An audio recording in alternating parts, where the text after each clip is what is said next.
Hello and welcome. I often get asked, how do I know if my son is a college caliber student athlete? My name is Walter Beede, aka Baseball Lifer. I've been doing this for over 35 years. And this question comes up. It's phrased a lot of different ways, but we're going to cover that today. And I'm going to share with you a few tips that you should begin to implement right away, regardless of the age of your student athlete. Number one, the first thing that has to be apparent is a passion and a love for the game. You've heard me say this over and over again. But if you're pulling your son or your daughter or your student athlete to go do a lesson or go play catch, that doesn't work. So the first thing is if your student athlete is very passionate about the sport. Now, here's the key ingredient that we have to have. Much like when we build the house. When we build the house and we frame the house, before we go putting in all the electrical and the plumbing and things of that nature, we have to call inspectors. And those inspectors check off and say, okay, you're ready for the next level. You're ready for the next project. Same thing in baseball. Don't allow yourself to simply have one evaluating source, meaning a travel team. They have skin in the game. So, of course, they're going to tell you your son is progressing, your son is getting better, your son is going to be a college player. Here's really what you want to do. At the very young age, you want to make sure they catch the ball really well and they throw the ball really well. Sounds obvious, but that in itself is something that most college coaches are looking for. Can you catch it and throw it with the best of them? 2, foot speed. Do you have foot speed? Are you quick? Are you athletic? Are you fluid in your movements? These are the types of things that you can do with your own, with a stopwatch. You can go out on a track. You can kind of measure that as a parent. That's something that's easily done.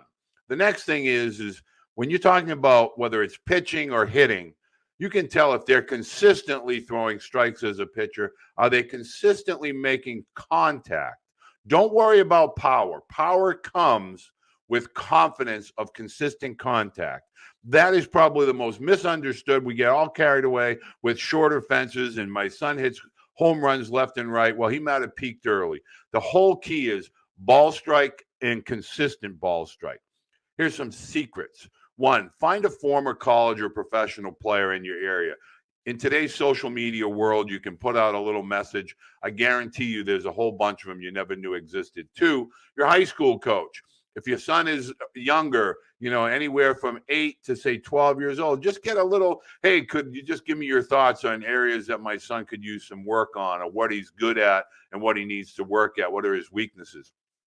The other thing is keep an honest eye, meaning how does your son interact with older athletes or players of above average skill set? And if you're able to do that, you'll be able to kind of check those boxes and move to the next level within youth baseball. I can't stress this enough. A lot of parents think differently, but I'm going to tell you the biggest separator between the ages of 12 and 16 is strength, serviceable athletic strength. And the more you read into that, follow people like Mike Reinhold, Eric Cressy, Nunzio, Ben Fairchild, all these types of baseball-specific trainers. They have remote programs, whether it's body weight exercises or stretching. I hope this helps. And for more tips on these types of topics, please go ahead and leave me a question or a comment down below. Let me know these types of topics that you would like to cover, because I'm going to start to work with some athletes that are currently playing professionally, and we're going to share some tips, grips with the baseball, bat strategies as far as what's the proper weight, what's the proper size, things like that. Go ahead and hit the subscribe button, and as also, please give us a thumbs up. That is what we need more than anything else. Thank you, and we look forward to talking with you again.